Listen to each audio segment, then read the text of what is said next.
Electrical engineering दुनिया रे गोटे एमिथि पाजल अछि जहा भल भल लोकंकु भी चक्कर रे पके दिए। तेबे चलंतु आज सेही 3 फेज पावर पछर रहस्य को खोलिबा। अच्छा, तेबे चलंतु सीधा प्रश्न उपरकु जिबा। कथाटा हेउछि आम पाखरे 3टा फेज अछि आउ प्रत्येकटीर वोल्टेज पाखापाखी 230 वोल्ट। साधारण गणित तो कहूछि मोट 690 वोल्ट हेबा कथा, ठीक ना? किंतु आश्चर्यर कथा जेतेबेले आमे हाकु मापु आमकु मिले 415 वोल्ट। एमती केमती हेला? एटा तो सीधा सीधा गणित को भूल प्रमाणित कला भली लागुछि, किंतु विश्वास करंतु एहा पछरे गोटे बहुत बढ़िया कारण लुचि रहिछि। तेबे एही रहस्यर समाधान करिबाकु हेले आमकु आगो बुझिबाकु पड़िबो जे वोल्टेज को प्रकृतरे दुईटी अलगा अलगा उपाय रे मपा जाए। आउ आमे केउ तारकु मापुछु सेइटा ही सबु किछि बदलै दिए। प्रथमे आसुछि फेज वोल्टेज। एइटा कोन? एइटा हेउछि जेकोनसी गोटिए हॉट बा लाइव तार माने लाल, हळदिया किंबा नीळ आउ न्यूट्रल तार भितरे थिबा वोल्टेज। आम घरर साधारण सकेट्रे जो पावर आसे सेइटा हेउछि एही फेज वोल्टेज, जहा पाखापाखी 230 वोल्ट थाए। किंतु जदि आमे न्यूट्रल तार को छाड़ी देबा आउ सीधा सड़क दुईटा हॉटफेज तार भितरे मापिबा, धरंतु लाल आउ हळदिया भितरे, ताहाले आमको मिलिबो लाइन वोल्टेज। आउ जानिछंती एइठी ही सेही रहस्यमय 415 वोल्ट देखिबाकू मिले। तबे एइटा मने रखिबा बहुत जरूरी, जेतेबेले फेज आउ न्यूट्रल भितरे मपा जाए सेइटा हेला फेज वोल्टेज पाखापाखी 230 वोल्ट, आउ जेतेबेले दुईटा फेज भितरे मपा जाए सेइटा हेला लाइन वोल्टेज पाखापाखी 415 वोल्ट। बस एइटा हेउछि आम पजलर प्रथम सूत्र। हेले प्रश्न उठुछि एही संख्यागुड़िक एते अलगा काहेकि? आमे सीधा सळख ताकू मिसेई काहेकि पारुने? आउ एहार उत्तर लुचि रहिछि फेज गुड़िकर काम करिबा शैली रे, जहाकु आमे कहि परिबा 120 डिग्रीर रहस्य। एइठी होछि असल कथा। 3 फेज पावर 3टा तरंग केबे भी एका सांगरे चलंतिनी।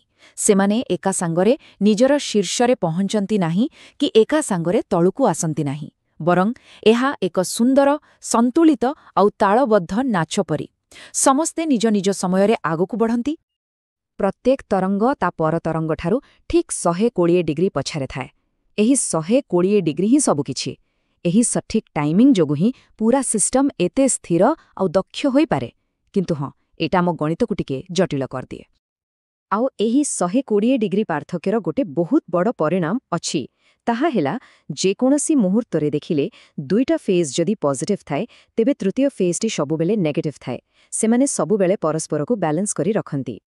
एही बैलेंसर अर्थ हेउछि आमे केबे भी 3टा जाक फेजर शक्ति को एका सांगेरे पाई पारिबा नाही। गोटिए फेज सबुबेले बाकी दुईटा को संतुलित करिबारे लागि थाए। आउ सेथिभाई तो वोल्टेज मापिबा बेले आमे सबुबेले दुईटी पॉइंट भितरे थिबा पार्थक्य को ही देखु, कारण असल काम सेठी ही हेउथाए। तेबे एबे प्रश्न हेउछि एहाकु गणना केमती करा जिवो?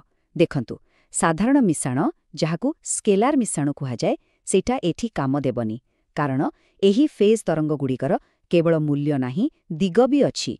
तेणु आमकु एक अलग प्रकारर गणित दरकार। आउ सेइथिपाई आमकु स्केलार आउ भेक्टर भितरे फरक जानिबाकु पड़िबो।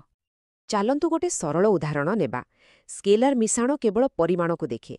जदि आमे 2 किलोमीटर चालिले आउ पुणी 1 किलोमीटर चालिले तेबे मोट 3 किलोमीटर चालिले, सीधा कथा। किंतु वेक्टर मिश्रण दिगो को भी हिसाब को निये। धरंतु आमे 2 किलोमीटर पूर्व को गले आउ तापरे 1 किलोमीटर उत्तर को गले। मोट तो 3 किलोमीटर चालिले, किंतु आमे आरंभ करिथिबा जागारु कोन 3 किलोमीटर दूररे थिबे? ना, दूरताटा किछि अलगा हेबो। आउ एइटा ही आम इलेक्ट्रिकल पजलर समाधान।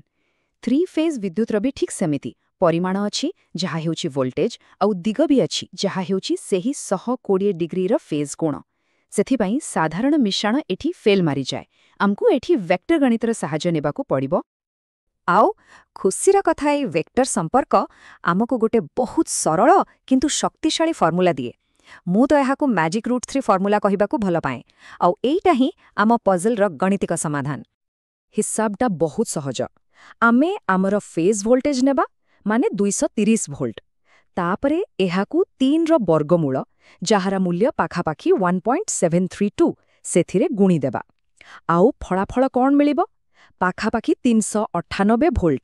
ଦେଖିଲେ ତ, ଏଇଟା ଆମେ ମାପୁଥିବା 415 ଭୋଲ୍ଟର କେତେ ପାଖାପାଖି? ଆଚ୍ଛା, ତେବେ ହିସାବରେ 398 ଭୋଲ୍ଟ ଆସିଲା, କିନ୍ତୁ ଆମେ ମାପିଲେ 415 ଭୋଲ୍ଟ ମିଳୁଛି। ଏ ଟିକେ ଫରକ କାହିଁକି?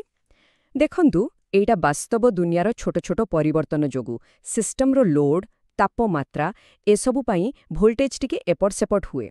କିନ୍ତୁ ମୂଳ ଗଣିତଟା ଏକଦମ ଠିକ୍ ଅଛି। ତେବେ ଶେଷରେ କ'ଣ ଜାଣିଲେ? ଆମେ ଯେଉଁ 415 ଭୋଲ୍ଟ ଦେଖୁ, ସେଇଟା କୌଣସି ଭୁଲ ନୁହେଁ। ଏଇଟା ହେଉଛି ଭେକ୍ଟର ଗଣିତର ଏକଦମ ସଠିକ୍ ଫଳାଫଳ। ଏହା ତିନିଟା ଭିନ୍ନ ଭିନ୍ନ 230 ଭୋଲ୍ଟ ତରଙ୍ଗର ମିଳିତ ପରିଣାମ, ଯେଉଁମାନେ କେବେ ବି ଏକା ସାଙ୍ଗରେ ନୁହେଁ, ବରଂ 120 ଡିଗ୍ରୀର ପାର୍ଥକ୍ୟରେ କାମ କରନ୍ତି।